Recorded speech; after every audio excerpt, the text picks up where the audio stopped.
Yeah, Granya's going to do that next week. She's going to select 10 children, bring them in here from the Sticky Fingers Art House in Monaghan Street, and we are going to have a ball. Sean, pick yourself up at the ground there. Relax, take it easy.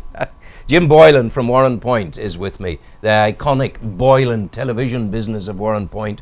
Men who have been around since television was a cathode ray tube and radio was thermionic valves and diodes and triodes, electrons circling the nucleus and the shunt of electrical energy, pumping it in the one direction. And if thousands of them, millions of them go in the one direction, come on lads, let's go!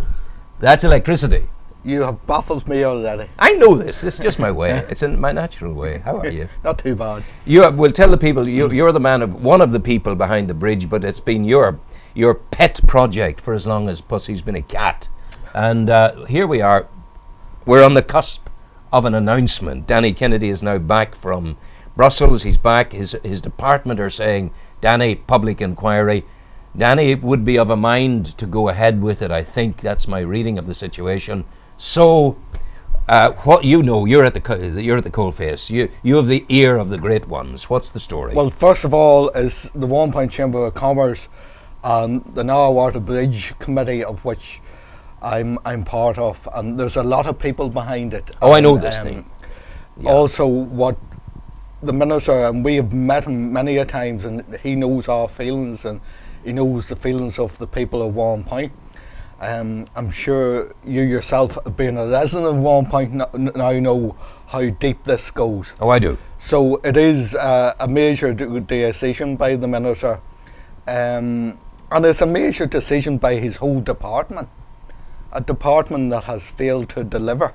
Yeah. They are on the cups of delivering something special now, and they should be reminded of that. This cannot fail. Yeah, this cannot fail, but there are 17 objections into the bridge. What are the objections? We know the muscle men are against it.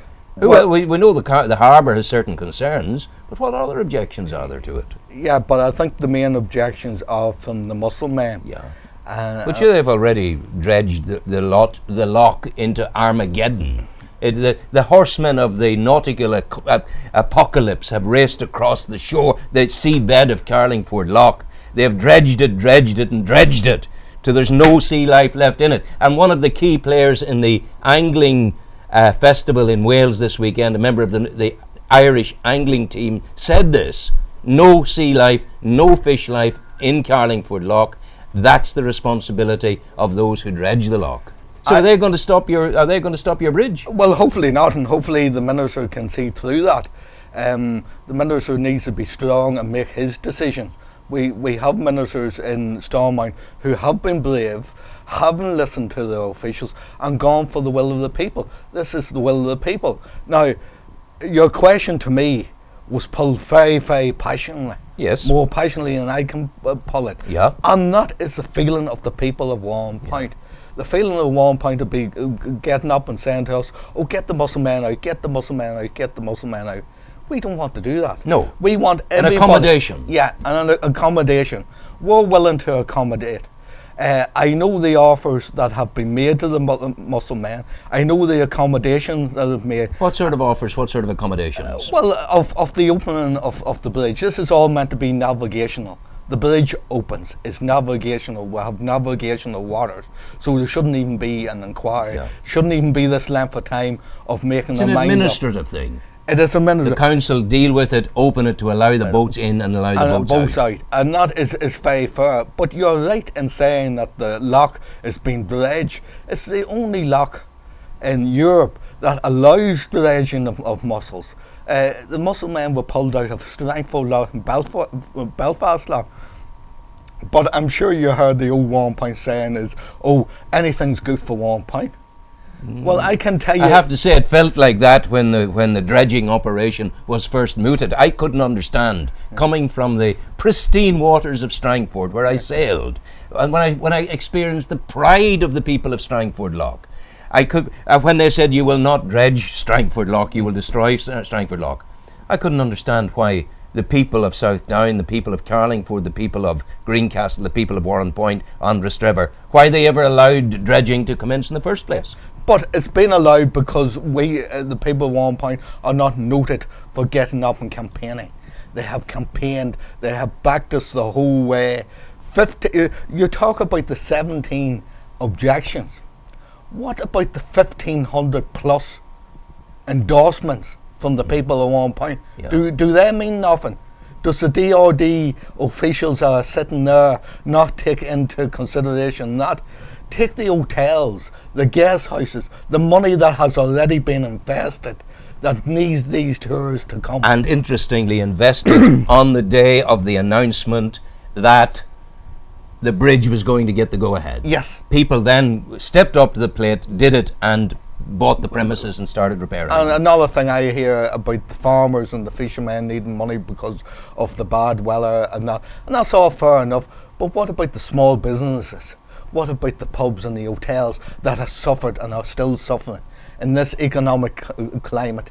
A bridge will open up the whole of the most beautiful part of the whole of Ireland. Yep, I know this thing. That's what this is doing. So there's passion and there's feeling there, and the minister has a big choice to make. And I think it's also important to say, and we bear the Muscle men no ill whatsoever.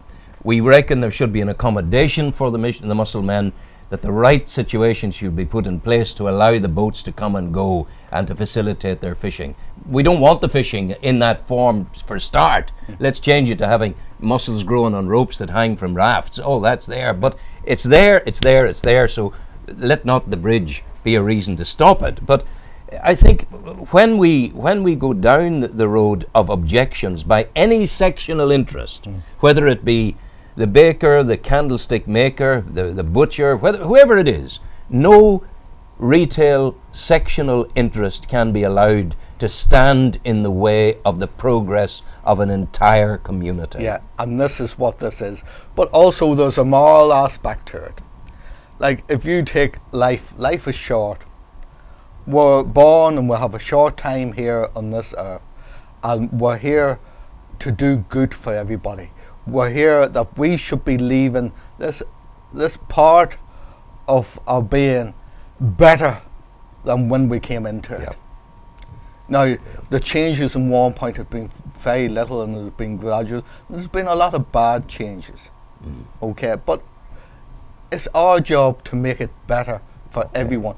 I'm not coming from a selfish background, and I hope not, but there is a lot of selfish interests out there. There's a lot of greed, and that's the modern world at the moment, and that's what needs to be changed. It's the minds of these people who are objecting need to be changed, that it's not just them, it's a wider people. Okay, and if you're a muscle man out there listening to this, and if you want to, this tea is available for you on Monday morning. So if you want to contact Destination Newry.com, you're welcome to come into the studio on Monday morning, and we will talk the issues which you feel to be important. And can I just say again, we are not against the Muslim men. That's the only objection we have seen. We are for progress. We are for the Narwater Bridge. The Narwater Bridge is only the start of this. We're here to make 1 point back, pull it back in to the #1 tourist destination in this area. Okay, go well, Jim. Thank you. Let's have music, Sean.